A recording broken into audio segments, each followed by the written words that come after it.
ikut rapat paripurna dan walk out. Sampurasun, sekali merdeka tetap walk out secara bersama-sama. Ikut di barak militer ini, keluar berkumpul lagi membentuk geng. Tokoh spektakuler kita yang sangat populer di antara politisi DPRD Provinsi Jawa Barat, Bapak Ono Surono. Saya sudah tahu Pak Ono kontrak-kontrak medianya sudah banyak nanti ke depan. Luar biasa, baru saja Kang Deddy kembali berpidato dengan hebat.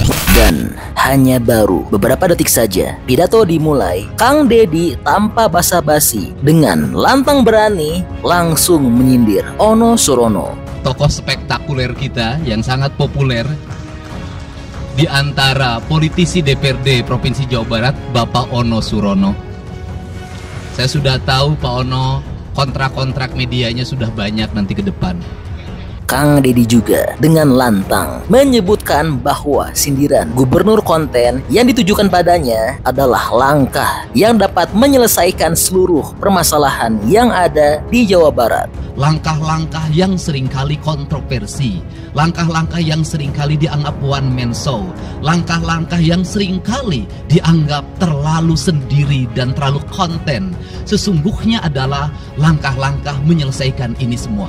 Dari mulai masalah perizinan tambang liar, ormas preman, dan seluruh permasalahan di Jawa Barat kini sudah tuntas di tangan Kang Deddy. Hari ini Jawa Barat, seluruh penambangan liar bisa diselesaikan secara hukum dan Kapolda memberi atensi yang sangat tinggi. Hari ini, Jaksa Agung memberikan perintah kepada Kejaksaan Tinggi untuk melakukan proses pidana bagi siapapun yang melakukan pelanggaran lingkungan dan memberikan kerugian bagi kepentingan masyarakat. Banyak perizinan yang menggantung bertahun-tahun. Hari ini saya janjikan dalam 1 bulan ini seluruh perizinan di Jawa Barat tuntas dan selesai. Kenyamanan dalam berusaha adalah keterangan para investor dan lingkungan masyarakat terhadap berbagai aksi gangguan dari orang yang mengatasnamakan diri preman. Untuk itu hari ini kita cukup bersyukur di Jawa Barat, peristiwa ini sudah hampir tidak ada. Kapolda kalau dengar ada preman hari ini turun, termasuk ke Garut, dengar ada preman Kapolda turun. Dan dalam pidato ini juga Kang Deddy dengan lantang berani menyindir PDIP yang sebelumnya telah walk out dalam rapat bersama Kang Deddy. Sampurasun, sekali merdeka tetap walk out secara bersama-sama. Wah, luar biasa ya ketegasan dan keberanian dari Kang Deddy. Dan masih ada banyak lagi poin penting yang disampaikan oleh Kang Deddy. Baik, untuk lebih lengkap dan jelasnya, mari kita saksikan sama-sama pidato terbaru Kang Deddy. Assalamualaikum warahmatullahi wabarakatuh. Sampurasun. Saya mengucapkan terima kasih atas berbagai otokritik yang dilakukan, baik secara langsung maupun lewat media, baik media massa maupun media elektronik. Dan itu menunjukkan bahwa di Provinsi Jawa Barat ada terjadi dinamika politik yang luar biasa. Semua orang memiliki concern pada hal yang menjadi tujuan kita, mewujudkan Jawa Barat istimewa dengan berbagai cara. Tugas DPR adalah bicara, itulah tugas DPR. Jadi kalau tidak bicara, mungkin DPRD dianggap tidak ada.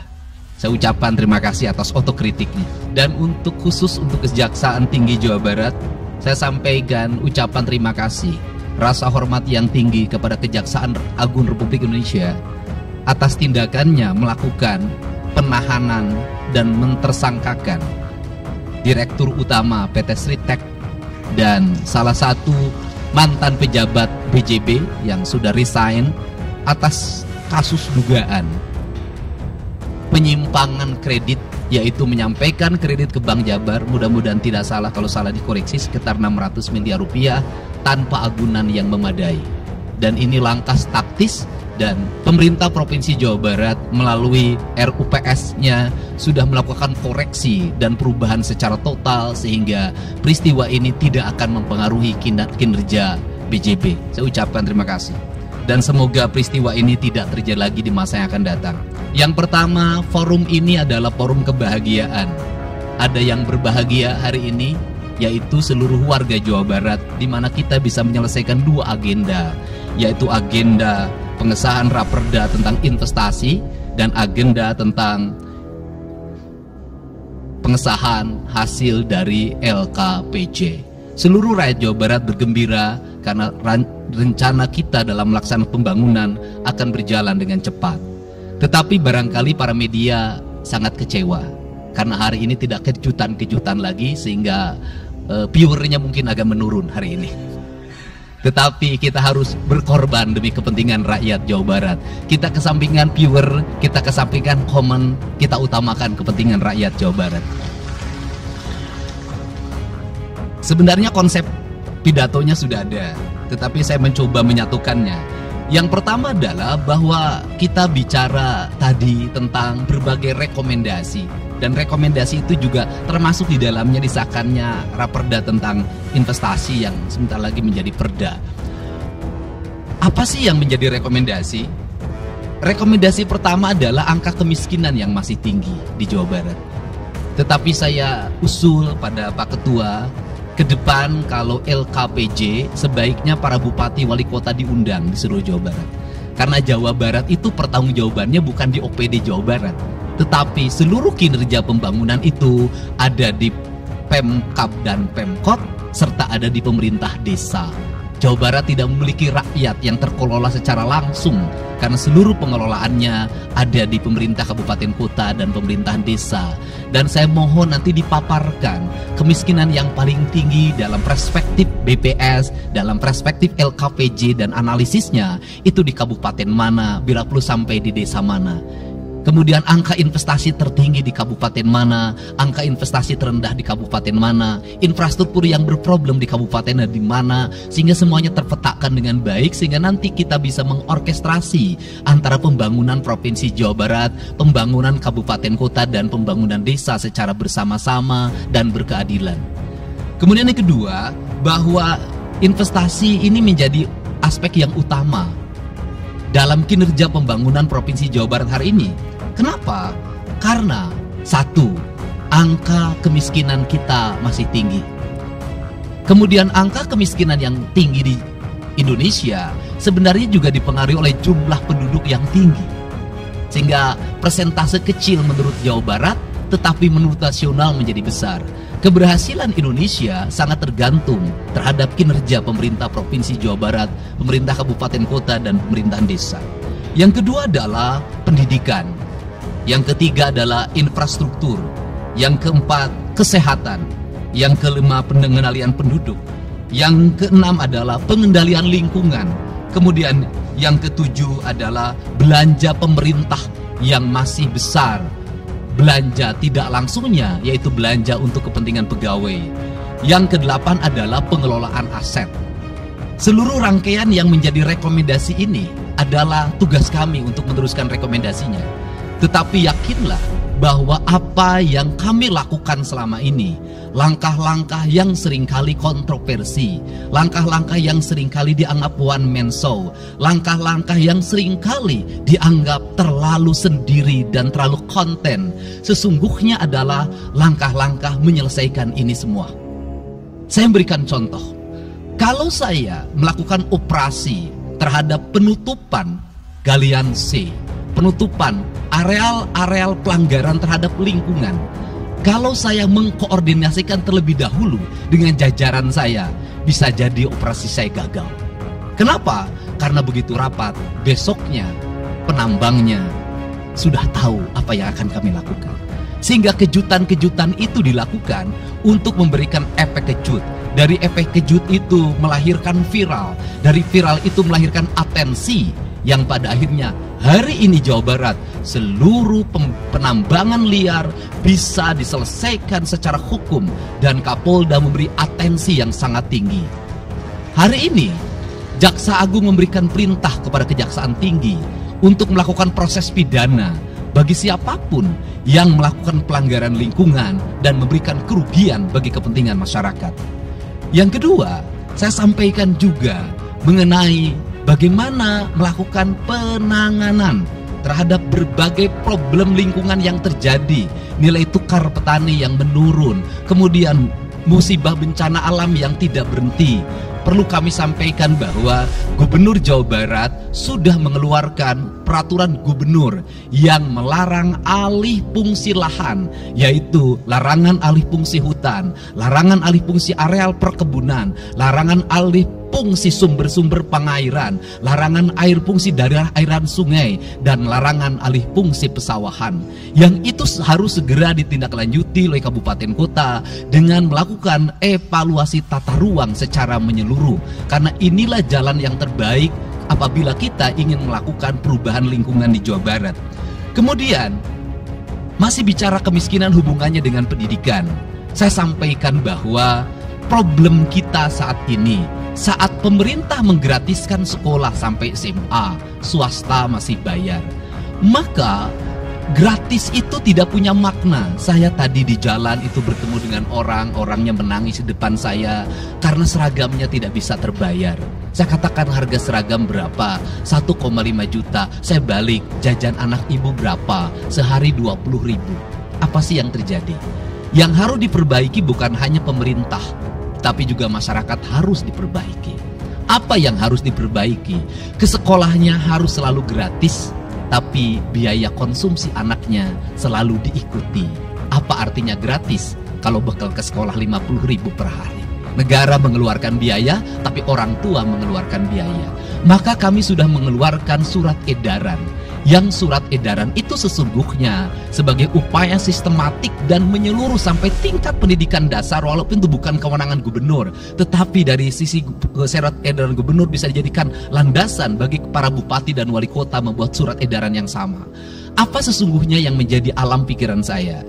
Alam pikiran saya, kemiskinan terjadi bukan hanya pada persoalan menurunnya pendapatan, tetapi kemiskinan terjadi yang paling besar adalah karena meningkatnya biaya hidup. Biaya hidup yang tinggi misalnya di sekolah, biaya studi tour, biaya perpisahan, biaya outing kelas, dan berbagai biaya wisudaan, itu adalah biaya yang tinggi dalam pendidikan. Untuk itu, apa yang dilakukan oleh orang tua ketika membelanjakan untuk kepentingan itu?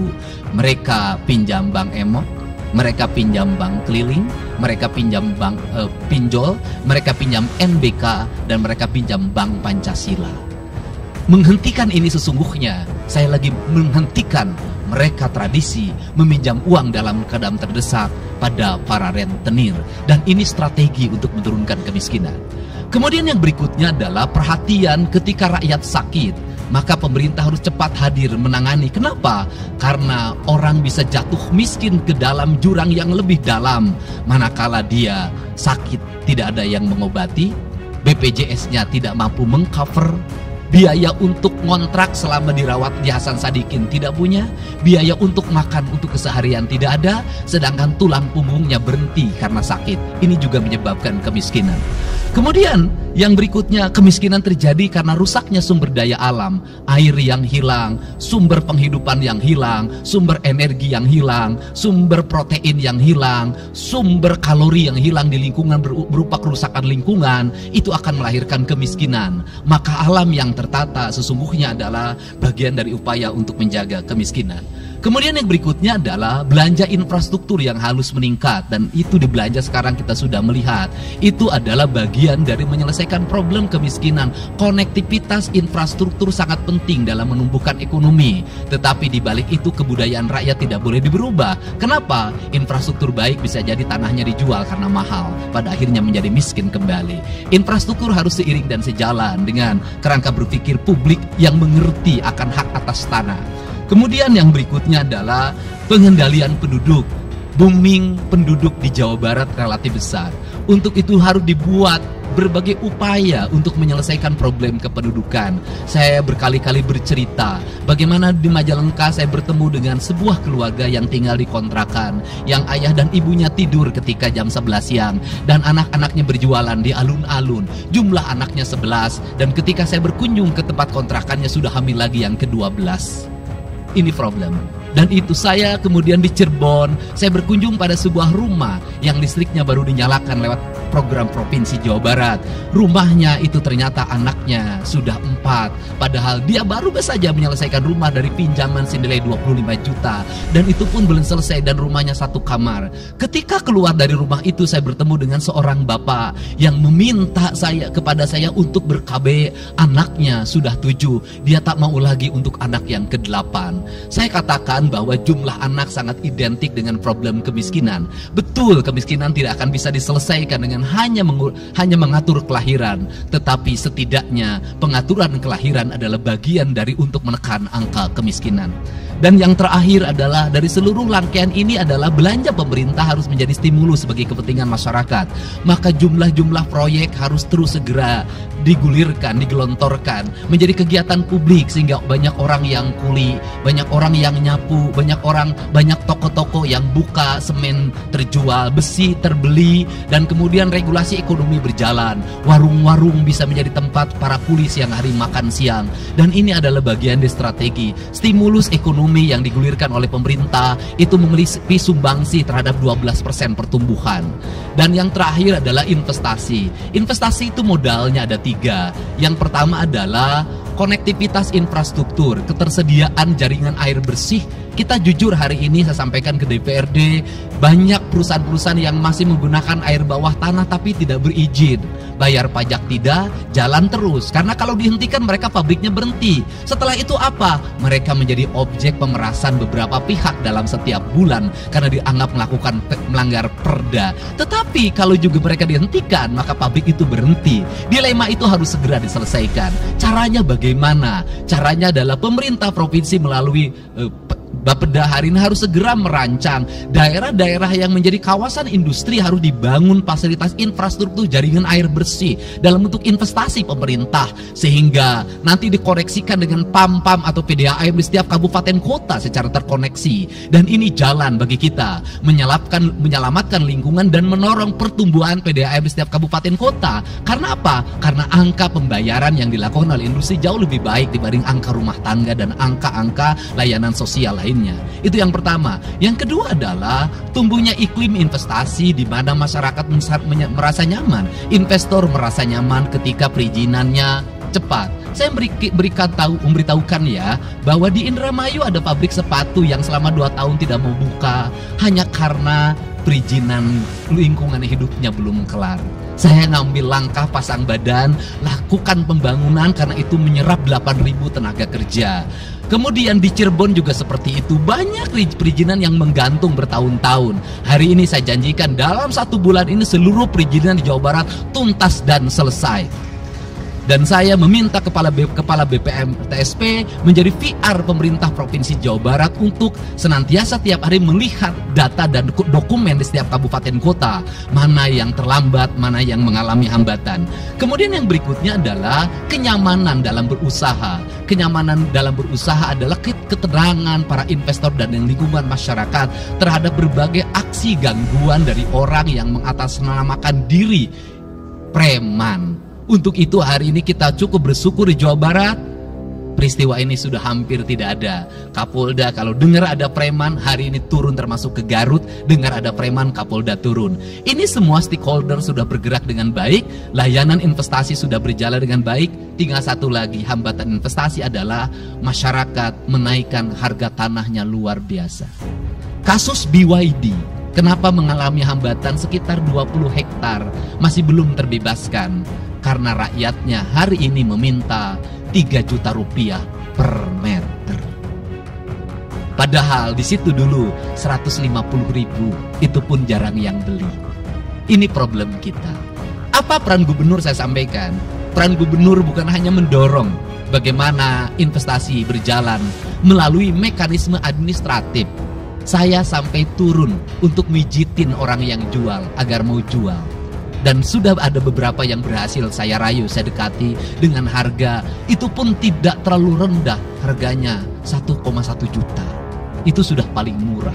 Ini yang terjadi di Jawa Barat hari ini. Tidak mudah mengelola sebuah wilayah yang begitu luas, tidak mudah mengelola sebuah daerah yang kabupaten kotanya sudah otonom. Diperlukan pendekatan-pendekatan seorang ayah pada anak-anaknya. Sehingga hari ini saya di Provinsi Jawa Barat, saya tidak memposisikan gubernur. Saya kadang memposisikan menjadi ketua RT, saya kadang memposisikan menjadi ketua RW, saya kadang memposisikan menjadi kepala desa. Kenapa? Karena warga ini perlu disentuh dengan pendekatan emosional yang kebapaan, bukan pendekatan struktural. Untuk itu saya yakin bahwa forum ini adalah forum kebahagiaan bagi kita semua. Kita sudah bisa menyelesaikan 2 agenda besar. Semoga ini menjadi kado terindah bagi masyarakat Jawa Barat. Insya Allah kami akan menjalankan pemerintahan dengan baik. Apa yang kami susun, apa yang kami rancang, dan apa yang kami kerjakan adalah semuanya kami dedikasikan untuk kepentingan masyarakat Jawa Barat. Yang terakhir kami sampaikan juga bahwa kami kemarin sudah melapas 273 anak-anak yang mengikuti pendidikan di Dodik Rindam 3 Siliwangi. Hasilnya bisa dilihat secara terbuka di berbagai tayangan. Air mata tidak akan bisa membohongi kejujuran rakyat dan anak-anak itu. Dan saya sampaikan, hari ini ada 13 orang anak yang tinggal di rumah dinas gubernur. Pada saat yang lain orang tuanya datang menjemputnya, dia menangis. Tak ada satupun orang tuanya yang datang. Seorang menjadi anak yang terbuang. Dan akhirnya saya memutuskan mereka untuk sekolah di Bandung dan tinggal bersama Gubernur Jawa Barat. Ini cara kita menyelesaikan. Saya ucapkan terima kasih pada semuanya. Semoga kebahagiaan menyertai kita semua. Dan saya yakin setelah kegiatan ini kita akan walkout secara bersama-sama. Wallahu muwaffiq ila aqwamit thoriq. Assalamualaikum warahmatullahi wabarakatuh. Sampurasun. Sekali merdeka tetap walkout secara bersama-sama. Wah, luar biasa ya. Ya, jadi ini kabar terbaru untuk tanah air. Nah, kalau menurut teman-teman kira-kira bagaimana pendapatnya? Teman-teman seneng nggak? Atau jangan-jangan punya pendapat lain? Bantu dong, berikan pendapat beserta alasannya di kolom komentar ya. Karena tentunya pendapat hebat dari teman-teman berpotensi besar untuk tersampaikan ke pemerintah. Oke, jadi itu adalah info update untuk Kang Deddy Mulyadi. Orang yang memegang kekuasaan harus menggunakan tangannya untuk merubah seluruh kemungkaran ini. Oke, masih banyak menonton. Jangan lupa untuk bantu di like dan di share video ini. Jangan juga bantu untuk subscribe ya. Oke, stay tune at my channel. See you next video.